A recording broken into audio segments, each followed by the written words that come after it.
La partie civile n'a pas fini là. Non, pas du tout. Je ne sais pas pourquoi la défense s'empresse de prendre la parole. Patientez, on n'en a pas pour longtemps. Merci, Monsieur le Président. Monsieur le ministre Oye Guilavogui, oui, quelques questions à vous poser.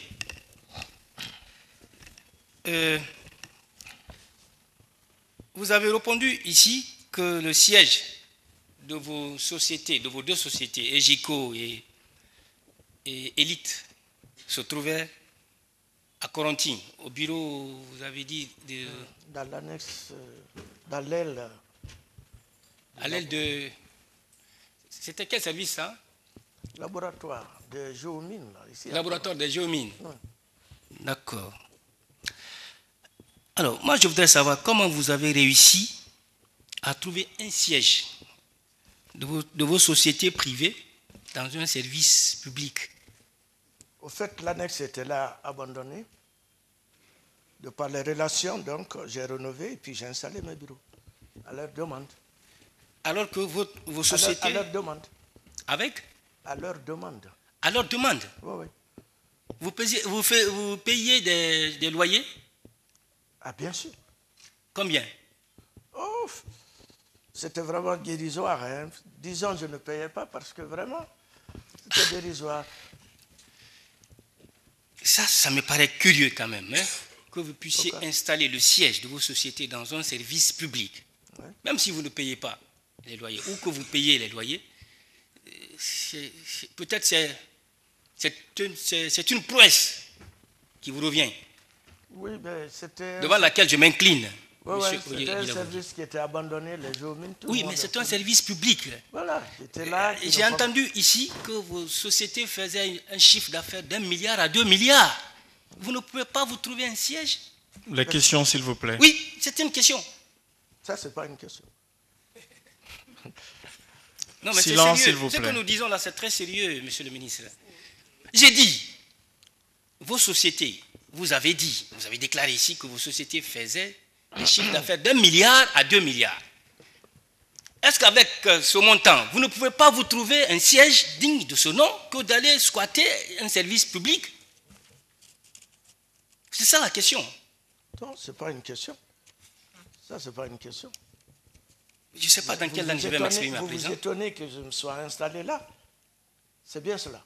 Mais si ça me convenait. Dans un service public? Ça me gêne pas, mais il y en a plein ici. Non, mais nous, on parle de vous. Mais oui, j'étais installé là. Pour le moment, c'est vous qui êtes là. J'ai rénové l'aile et puis je me suis installé là. Pour le moment, c'est vous qui êtes là, c'est vous qui devez nous expliquer comment vous avez travaillé. Ça me convenait. Voilà, donc ne dites pas beaucoup de fonds comme ça. Bien. Vos sociétés, elles existent toujours ou bien quelle est leur situation actuelle? Non, ça ne fonctionne pas, disons. Depuis que je suis ministre. Elles sont mortes ou bien... Oh, je compte relancer encore. Non, je ne parle pas de vos projets, je parle de vos sociétés. C'est ce que j'ai dit. J'ai dit je compte les relancer puisque je ne suis plus en fonction ministérielle. Donc elles existent encore? Oui, de nom. Je vais les relancer. De nom? Oui. J'avais arrêté leur activité depuis. J'ai cru entendre que quand vous avez été ministre, oui, tout à fait. Vous avez cessé, en tout cas vous avez abandonné ces sociétés. Tout à fait, oui. Bon. Est-ce qu'en ce moment-là, vous les avez liquidées? Non, pas du tout. Une société qui ne fonctionne pas. Mais je pouvais sortir du gouvernement d'un moment à l'autre. Oui, mais une société doit vivre. Juste, non, pas forcément. Bon. Ah si, c'est comme une personne. Non. Ah si. Elle doit fonctionner. Si elle ne fonctionne pas, elle meurt. Elle cesse d'exister. Je l'avais arrêté et j'ai mis les gens en chômage. J'ai arrêté la société à la demande de l'État. À la demande de l'État? Oui. Il y avait un dysfonctionnement et donc il fallait arrêter tout de suite. C'était une question de choix. On a quand même besoin des statuts de ces sociétés-là pour savoir leur existence réelle, juridique. J'espère que ce n'est pas parti aussi dans l'incendie de Corentin. Mais je vous ai donné des preuves dans le dossier de leur existence. Non, ce n'est pas dedans. Il y a leur immatriculation, il y a le cutus que je parle des statuts. statut qui est l'acte de naissance des sociétés. Oui. Non, mais moi, je n'ai pas retrouvé dans mes pièces. Hein. Je ne les ai pas. D'accord. Bon. J'aurais besoin de ça pour constater l'existence légale de vos deux sociétés. Parce que, à cette allure-là, je me pose assez de questions. Ensuite, vous avez déclaré ici que vous avez rénové le siège RPG Macenta. Aussi, vous avez offert une chambre froide à Macenta, à la préfecture de Macenta. Vous avez oublié d'ajouter le coût de ces rénovations de siège et de cette chambre froide. À combien ça a coûté? Mon frère, je n'évalue pas des œuvres sociales. Je ne le fais pas. Et s'agissant du siège de Macenta, ben c'est des rénovations que j'ai apportées. Oui, mais ça quand même... Quand vous prenez la morgue de Macenta, c'est un petit bâtiment, c'est tout. J'ai mis des climatiseurs là. Mon problème, ce n'est pas petit ou grand. Je veux juste savoir le coût. Mais non, tout ce que je fais comme œuvre sociale, je n'évalue pas. Ah, vous, en tant qu'homme d'affaires? Et alors, c'est mon argent à moi, je n'évalue pas, c'est tout. Je ne suis pas allé emprunter de l'argent. C'est votre argent à vous, que vous avez acquis comment? Oui, monsieur Oye, vous avez acquis votre argent là comment? Je ne réponds pas à cette question. Pardon? Je ne réponds pas à cette question. Merci, c'est votre droit. Vous avez aussi dit que votre maison de Kipé, enfin, votre terrain de Kipé, vous l'avez acquis en revendant celui de Tanene. N'est-ce pas? Tout à fait. Mais vous avez dit également que Kipé vous a été donné. J'ai un problème à ce niveau. Non, c'est le vous avez revendu un terrain pour acheter un autre. À quel prix vous avez promis de nous apporter? Je ne vous ai jamais dit ça. Je vous ai dit que j'ai vendu le terrain de Gimbaya pour construire Kipé. D'accord. Voilà. Pour construire? Pour construire, oui. D'accord. Et donc, je voudrais savoir la provenance de l'argent qui a servi à l'achat du terrain de Kipé. Vous avez dit le montant ici tout à l'heure, que je ne retiens pas. Vous avez dit que presque ça a été donné, puisque le montant n'est pas aussi... Oui, vous voulez connaître la provenance de ce montant? Est-ce que je peux avoir la preuve du paiement de ce montant? Ça vraiment, oui, je peux trouver. Vous pouvez trouver? Il est mort. Pardon? Le vieux, il est mort. Oui, mais quand on paye, c'est à vous, on délivre le reçu. Il est mort. Oui, le vieux est mort, paix à son âme. Mais quand on paye, c'est vous qui recevez un document attestant le paiement. Oui, je vous ai montré la preuve ici, la donation. Non, ça c'est un acte qui constate qu'on vous a donné. Oui. Oui. Mais je dis que c'est presque. Moi, je sais que ça ne vaut pas le prix. Oui, mais vous avez donné 1 franc. 1 franc là, est-ce qu'on peut avoir un reçu ou en tout cas on peut voir le mode de paiement par lequel vous avez procédé à l'achat? Franchement, je vais chercher. Pardon? Je vais chercher. Vous allez chercher? Oui. Donc finalement, on retient que vous n'avez aucun document concernant vos activités économiques. Le document que j'ai, je vous ai produit. Vous avez un dossier. Parce que toutes les questions qu'on vous a posées ici, concernant vos différentes activités économiques, vous nous renvoyez toujours soit à l'incendie ou à la recherche de ces documents. Alors que vous êtes dans cette affaire, votre avocat l'a rappelé, ça fait bientôt 1 an ou même plus. 1 an, je suis en prison. Bon. Alors, vous n'avez pas pu réunir... Vous n'avez pas pu réunir les documents vous permettant de vous en sortir. Vous attendez qu'on vous pose des questions et qu'on vous réclame des documents pour promettre d'aller les rechercher. Parce que je ne m'attendais pas à être en face de vous. Je Oui, ne méritais pas d'être en face de vous pour être jugé quand même. Non. Cette affaire-là a commencé il y a 1 an maintenant. C'est ce que je vous dis, il y a 1 an maintenant. Oui. Même à l'instruction, à la gendarmerie, vous auriez pu sortir ces documents-là tranquillement. Et vous vous en sortez. C'est de la gendarmerie que je me suis retrouvé en prison directement. Ok. Une fois en prison, vous n'avez pas compris que cette affaire devenait sérieuse? Qu'elle devenait sérieuse et que vous devriez prendre vos dispositions pour votre propre défense en réunissant toute la documentation nécessaire?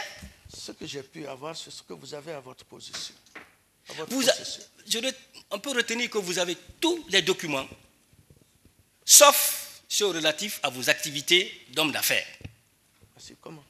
Qui vous ont permis quand même d'avoir un certain niveau de vie, pour ne pas dire riche. C'est cela? Mais qu'est-ce qui manque? Pardon? Qu'est-ce qui manque? Mais combien de fois on vous a posé des questions sur l'existence de vos sociétés, sur vos chiffres d'affaires, sur vos comment on appelle ça, vos états financiers, vos statuts, vos comptes bancaires, vos relevés bancaires? Aucun. Mais vous avez tout avec vous. Mais il n'y en a pas, encore une fois. J'ai le dossier ici. Je peux vérifier. Il n'y en a pas. Si. Non, je vous dis qu'il n'y en a pas.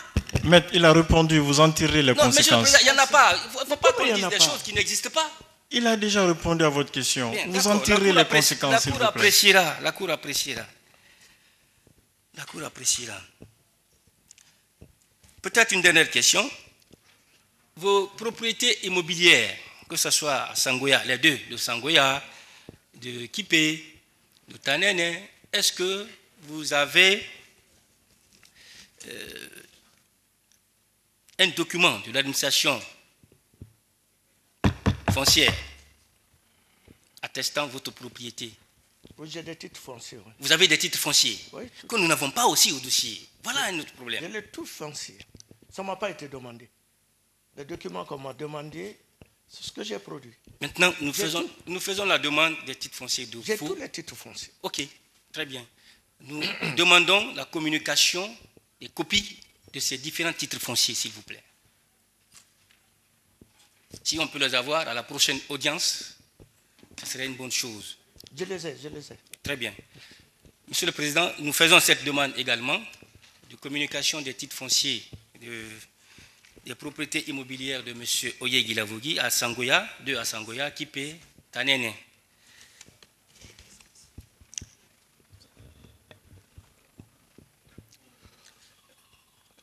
Monsieur Oye, vous avez dit que vous avez entrepris aussi de racheter des vieilles maisons aux États-Unis, n'est-ce pas? Pour acheter et revendre. Ah. Je n'ai pas fini. Si vous patientez, vous allez comprendre. Vous avez entrepris, pendant que vous étiez au gouvernement, n'est-ce pas? Vous avez entrepris d'acheter de vieilles maisons aux États-Unis, les rénover et les revendre, n'est-ce pas? À travers mon fils. C'est pas moi qui les rénove. Oui, moi je vous ai su, vous avez dit que c'était vous, après vous avez passé la main à votre fils. Non. Je me trompe? Non. Non, c'est mon fils qui exerce cette activité. Moi, je lui apporte de l'argent, il achète des vieilles maisons, il rénove. C'est votre fils qui exerce. Voilà. Vous êtes son financier, c'est ça? Tout à fait. À ce moment-là, vous étiez ministre ou ça c'était en quelle année? Bon, ça c'est une activité qui a continué depuis. Vous avez commencé ça quand? Avant même. Non, parce que vous avez dit qu'à votre entrée au gouvernement en 2011, j'ai arrêté l'entreprise. Vous avez cessé toute activité économique. Tout à fait. Donc c'est pendant que vous étiez au gouvernement oui. que vous avez entrepris cette autre activité par l'intermédiaire de votre fils. Tout à fait. Voilà. Ça, ce n'est pas. Moi, je ne trouve pas ça un problème. Mais je voudrais savoir, le financement que vous apportiez à votre fils représentait combien à peu près? C'était à hauteur de combien? Parce que si j'imagine, acheter aux États-Unis, ça c'est en dollars. Oui, mais 3 000, 5 000 dollars, c'est des bâtiments abandonnés. Aux États-Unis? Oui. Bâtiments à 3 000, 5 000 dollars. Ça veut dire que tout le monde, même le citoyen lambda, peut s'offrir une maison, une vieille maison aux États-Unis. Mais écoutez, si vous connaissez bien les États-Unis, vous allez dans les États, vous voyez des bâtiments qui sont presque inexistants. D'accord. Maintenant, est-ce que on peut avoir un document? Les plus chers. On peut avoir un document. Tout ça, c'est pour convaincre cette cour. Est-ce qu'on peut avoir un document que ces maisons que vous achetiez coûtaient moins de 5 000 dollars, comme vous l'avez dit? 10 000. Oui. Parce que acheter là-bas, je suppose qu'il y a des contrats de vente. C'est des pays organisés quand même. Vous avez ces documents-là? Moi, je ne les ai pas sur moi ici. Certainement, votre fils doit en avoir. Oui. Oui, il peut vous les envoyer pour vous permettre de vous expliquer et de convaincre cette cour. Nous, on vous montre le chemin pour vous amener, en fait, pour vous amener à convaincre la cour. Si vous acceptez. Si vous n'acceptez pas, la cour, en tout cas, prendra sa décision sur... disons en application de la loi, mais aussi sur sa propre conviction. Il y a la loi, mais il y a l'intime conviction du juge. Je ne sais pas si on vous a appris cela. Donc nous, on suscite des débats, on vous amène à réagir, à vous défendre vous-même. Si vous ne le faites pas, vous laissez libre cours à la cour de décider de votre sort. En tout cas, jusque maintenant, je me sens bien à l'aise et je me défends bien. Très bien. Est-ce qu'on peut avoir ces contrats, copie de ces contrats? Non, je ne suis pas à mesure.